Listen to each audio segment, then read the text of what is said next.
Hello, this is Dr. Robert Guthrie, and we're back again for our Sunday school lesson. As you may remember, we've been working our way through the New Testament. This is in lieu of the New Testament classes we were having at Jerome United Methodist Church. We've had to stop because of the coronavirus. And being a physician, I don't know when that's going to, well, I guess going to have to stop. I really don't know, so we're just going to keep going. And we'll plow our way through the New Testament. I'm enjoying doing this, and hopefully you all are enjoying it also. We've reached Colossians, and this is one of the last of the Paul letters. After this, there's a couple clearly Paul letters, 1st and 2nd Thessalonians, and then you go into some letters where it's really unknown who wrote them. Colossians is a brief, different, and I think kind of pleasant letter.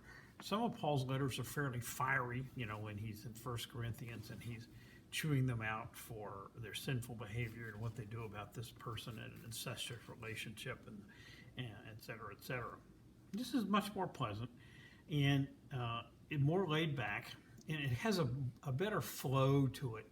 Now, it's written as a general letter. Now, the church in Colossae is inland in northwest Turkey, inland from Ephesus. Ephesus is on the northwest Turkey coast, down below the Dardanelles. The Dardanelles are where the Black Sea comes out through Istanbul and comes down, and Ephesus is on the coast there.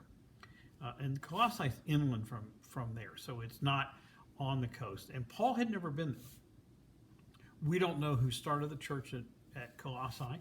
It's not clear. It was started by someone else, so it's not one of Paul's churches where he's writing back to people he knows and saying, hey, good to hear from you, or shape up, or whatever he says in the variety of letters. And it's clearly written as a general letter to encourage and admonish them, and then for them to copy it and pass it around. I think Ephesians was designed the same way, relatively brief letters, more general, not that specific to the congregation like 1 Corinthians was. So I think it's one of those general letters, and it was preserved and passed around. In the 19th and 20th century, there was a lot of debate about whether Colossians was really a Paul letter. And this is a legitimate scholarly debate. When you study these things in great detail, the scholars look at the message. Is the message consistent? This message is consistent. Is the tone of the letter the same? And is the writing style the same? And even in the writing style, some people get into analyzing how many different prepositions you use in some fashion or whatever. The problem with that approach, of course, is you're assuming that all these letters are written at a static point in the life of the person that wrote them, and that writing styles don't change. And Paul's life was certainly not static. My life isn't static. Most people's life isn't static. And having been a professional writer, in addition to a professional talker, my writing style has clearly changed over the 25 to 30 years that I've been writing manuscripts and stuff like that. So I think you can't hang too much on that. It's, again, what I call torturing the scriptures, looking at it too much. When I look at this, I look at the message. Is the message consistent, and does it fit in the evolution of Paul's thinking and his mission? And I think it does. Now, this is an opinion. This is not fact. I can't prove any of this, of course. Now, I had a friend at work who said about my opinions, not often right, but always adamant. So I'm realistic enough that this is just an opinion. This, to me, feels like a very late letter, late in Paul's career. It's very clearly a prison letter. He talks about it. And late in his career, and he's had a chance in prison. You got a lot of time on your hands to think about things and to mull over some of these great, deeper questions that he didn't have time to when he was on the road all the time, converting the non-believers into Christians and trying to hold these small Christian churches together. He's got time to reflect now. And I think you'll see, and what we get to it is some of the depth of his reflection in it as he begins to understand a lot of the ultimate questions about who Jesus was, what is the nature of Christianity, etc., as he's had time to sit there with his chains on, not much else to do, and not out evangelizing. He did try to evangelize his guards, from what we know. So I have gotten to the opinion where I think this is a Paul letter. I think it's very late Paul's career, maybe his last one, of the same era of Ephesians, and I begin to wonder whether it's not probably even later, probably the last letter, maybe except for Philippians, and quite possibly from Rome. It's unclear where it's from. He was in prison all over the place, and he was in prison in Rome for several years. It's not clear exactly how long he was there, 2 to 5 years, and house arrest, and then he was beheaded. And the timing of it leads me to believe that it's probably from Rome. The other thing that hints at that is that he mentions Luke as one of his companions when he goes into the last chapter, and he sends his personal greetings from so-and-so, and so-and-so is going to carry the letter, and he goes down these various names. And he mentions Luke. And if you follow Acts, remember we did Acts, Luke went with him as he was shipped as a prisoner from Caesarea out to Malta, where they shipwrecked, and then on up to Rome, in the prison in Rome. So the fact that Luke is there hints to me, this is all hinting, that it was probably written from Rome when he was in prison there. And that would make it one of his last letters, along with Philemon, because Onesimus, the runaway slave, is with him at this time, and maybe with Ephesians and Philippians also. So it's one of his later letters. It has a smooth, richer style than you don't have in the more herky-jerky of his early letters, because his early letters, he was a lot more passionate about specific issues. You can't do this, you can't do that, you got to do this, you got to do that. Hup, hup, hup, and do these various things. I think at this point he's mellowing out a little bit. Prison would have a significant effect on you. I have no idea, I've never been to prison. But I'm certain it really does affect you in certain ways. So I would put it as one of the later letters. I would put it probably from Rome, and I would put it probably by Paul. When you get into the first chapter, he begins with some very interesting, and this is the new theological points that appear somewhat in Ephesians and more clearly here in Colossians, that he's beginning to understand the preeminent position of Christ, that Christ was present before creation, that Christ was part of the creation. And this is not something he said except somewhat in Ephesians, but much more clearly here. And I think he's had time to realize that if Christ is truly the Son of God and of the same substance as God, then he existed before time. You can debate when time started. Remember, the ancients thought the world was 4,000 or 5,000 years old. We realize now that it isn't. It's a lot older than that. But he puts Christ as preeminent, pre-existent, and that Christ was in control of creation at the very beginning. So this is a very clear definition of Jesus' divinity, which was beginning to emerge at this time. Because prior to these two letters, particularly this one, you'll see that he refers to Christ as the Son and the Messiah and the risen Lord, but he doesn't go into details as to what it means to be the risen Lord. Here he gets to very specific at what the risen Lord means, but this is God coming down as his Son and assuming human form. This gets hammered out much more definitively in the 4th century. He was arguing, of course, that Christ was preeminent in the creation, and he followed this by asserting that Christ has control over creation. And these are issues that were hammered out in the 4th century.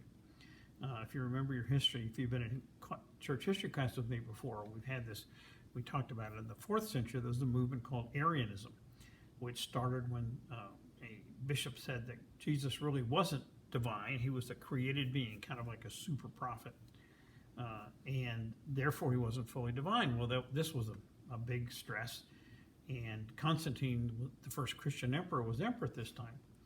And I personally believe Constantine was truly a Christian warlord, which is an interesting contrast, but he's different. And so they had the Council of Nicaea in 325. They developed the Nicene Creed, which we still have in our hymnal. I would wish we'd say it at least once a month, if not every week. Some churches say it every week. And it's a clear statement of Jesus' divinity. Very God of very God, begotten, not made, i.e. of the same substance, consubstantial, of the same substance with the Father. So this is the first description of that that's written in the New Testament, because it's very clearly defined in the first chapter of John's Gospel. In the beginning was the Word, and the Word was with God, and the Word was God, and the Word became flesh and dwelt among us, which is down at verse 18. But that was written probably about 90 or 95, and this is written 60 to 65. So it's the first description of it, as people are beginning 30 years after Jesus' resurrection to understand what it really means to be the Messiah, to be the Son of God, that it really means divinity also. So that's a very interesting thing. And then he has a second point that comes up early in this, beyond the first chapter, really into the second chapter, when he talks about the need to abandon this Greek approach to the cosmos. And if you remember, if you had history of Greco-Roman world, they had a large number of deities, male and female. They were as much objects of derision as of worship. They had all the human traits and characteristics and weaknesses and foibles brought out, but they had a different god for each of all kinds of things. For different gods for the cosmos, there was the sun god, moon god, dawn god that would bring the chariot, would ride and bring the sun across the sky. So the cosmos was controlled by these divine agents. And Paul's saying, no, that's not, you can't take Christianity and continue to have these cosmic forces in addition. And this is a very important point. Christianity is a religion of exclusion, of uniqueness. You can't say, well, you can bring these ancient pagan beliefs in and Jesus will save you anyway, and you can continue to practice both of these things. This is an issue that's come up in many times as Christians have gone to convert people with more traditional pagan type religions. Some of them, I've seen an interview with a Native American from the American Southwest who were saying when the Catholic priests arrived that their tribe was willing to welcome Jesus and put him in the group of all the other things that they worship, but they weren't going to make him exclusive. And what was probably happening in Colossae was that same thing. They were willing to incorporate Jesus in, hey, I'll take this afterlife and all this, but I'm not going to get rid of my pagan beliefs. And Paul's saying, you can't do it that way. Christianity is an either or, a yes or no. It's an exclusive thing, and so you can't accommodate these various pagan beliefs and you got to set them aside, put them in the past. And this is a unique thing of Christianity. And for some people don't like that fact that this is a unique religion, but it is. And if you study it, then you'll see that. He also said that they will need to abandon the emptiness of Greek philosophical thought. Well, and they had several different philosophies of life, Epicureanism and Stoicism, and I'm not very knowledgeable about these.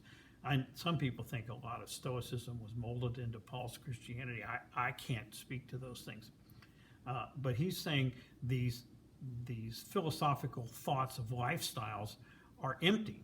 It's just a lifestyle. It's not salvation. It's not theological. It's just you and how you want to behave this way or that way in your approach. So he's saying that's really empty, and you need to abandon that also. So he's being somewhat tough on them, but it's more in a benign way. And I think you have to make, that's a very good point. You have to, if you're going to be a Christian, you've got to set aside your other ways. You got to set aside the ways that the evil or improper ways you had before, and set them aside and become truly a Christian and believe in this. So then at this point, when he goes through into the second chapter, he comes out to a very clear statement of Jesus' divinity. We talked about this a few minutes ago. And this is very, very important. This is the first time it showed up in the New Testament. This is clearly the first understanding. Clearly the Spirit touches Paul while he's in prison to understand this question. And he makes a statement very clear of Christ's divinity. Not just a prophet, not just kind of a super prophet, but a truly God who had assumed human form. So, and I think it's the very earliest one of these. And that runs up through the 4th century. And Arianism stayed around for several centuries after that. And he also stresses the mix of divinity and humanity together. I've studied the centuries after the Nicene Council, and there was a struggle as to how he could be both human and divine, and how they were interplayed together. Some people would make him more human, some would make him more divine. The standard thing which I adhere to is he's fully human and fully divine with a mystical union of the two. So Paul begins to state this in there. He states the divinity and humanity. It's interesting to see this. Colossians doesn't get much use in modern Protestant Christianity. I don't remember people using this as a sermon material at all. I've probably heard it a lot of sermons. I don't remember very well. But it's a very interesting stressor of this. The first time it really appears clearly in the New Testament. But it really doesn't get portrayed properly to the congregation. So it's very why I'm pushing it so hard at this point. In chapter 3, Paul goes into what I call his traditional stresses about Christian behavior. Control your sexuality. Don't be involved in sexual vices. Don't be involved in other impurities. It's not clear exactly what he means, but there's all kinds of ways we can be impure. In previous epistles, he's mentioned not drinking to drunkenness, and he doesn't say that here. But he has a very interesting statement that I think really touches us today. And he particularly condemns greed, which he describes as worshiping a false god. And as I look at modern society here in the United States and around the world, I just see an obsession with greed. And some of it is the desire to have more things, and some of it is simply people who've got a lot of money. Some of it's even just keeping score, to have more money. What are you going to do with it? So it's really very important that he's really talking to us to be very careful about worshiping money, because money is truly a false god. Most people don't remember. If you remember your Gospels, Jesus talked far more about the evils of money than he did about the evils of sexual misbehavior.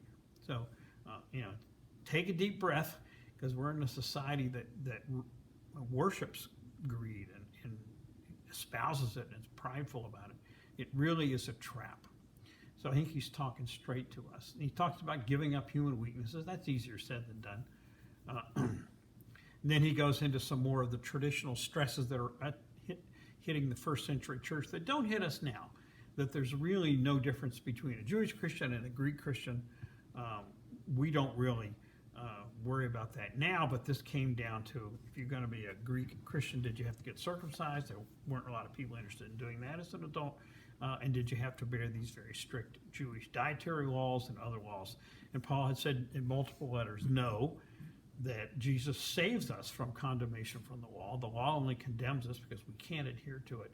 And we need to have the law of faith in Jesus and the law of loving each other. Loving each other is easy to say and tough to do, and he talks about how the churches need to function to love and forgive each other, because churches are really tough. I've been around churches all my life. They have one fundamental weakness, in that they're full of human beings, and with all our human weaknesses. So he says, in the congregation, support each other. Don't fight. Most church fights aren't of anything in significance anyway. And then he goes into the home behavior values, which we've been through many times. Wives, support your husbands, which is fine. Husbands, love your wives. This is unique to Paul in the 1st century. No one in the 1st century was talking about husbands loving their wives. Many of these marriages were not love relationships where you courted this independent woman. Many of these were arranged marriages. I've actually known people in the 20th and 21st century who came from cultures where they had arranged marriages, from South Asia, from India, others from the Arab world where they had arranged marriages. So our concept of a romantic relationship is much later than this era. So telling the husbands to love their wives, that's really, really progressive. People misread this because they think they're taking their own situation and extrapolating it back 2,000 years. And 2,000 years is a long time for cultural values to change. Children, obey your parents. Okay. and parents, be generous with your children. You know, he said that in other letters. Don't be so harsh and critical that you're going to drive them away. Again, he tells slaves to be loyal to their masters. Remember, Roman slavery in his world was not nearly as brutal and nasty as North American agricultural slavery was, which is what we're talking about, the response of it now. But the masters, you should treat their slaves as Christian brothers, which is, again, a remarkably progressive point for him to make. And so, you know, remember, it's you don't want to use this. They used this before the Civil War to try to defend slavery, and that really isn't what he says. If you have to read it entirely, like I've said before, you got to read all the letter intact before you can pull things out from it, because there's a lot of comprehensive stuff in there. But he was remarkably progressive for the first century. Chapter 4 has an interesting thing toward the end. He stresses speaking well to the outsiders, you know, pleasantly and cheerfully and all that. And I have a quote here: always speak pleasantly with a measure of wit. I've been famous for faking with my joking humor about things, and I have not joked in these things very much, but if you know me really well, so it's really a compliment to me being joking, not a criticism. I had this fantasy that when I get to the pearly gates and St. Peter will look down at me and glower and call God over. God will glower at me, and I go thinking, uh-oh. And then they'll laugh and say, come on in, Guthrie, you made us laugh. So that's my hope. So good humor and should be part of this, and wit, not a negative wit, not coarse or crude or anything, but a humorous wit should be very much a part of it. So this is Dr. Guthrie. We're going to stop here, and I'll see you all next week. Thank you.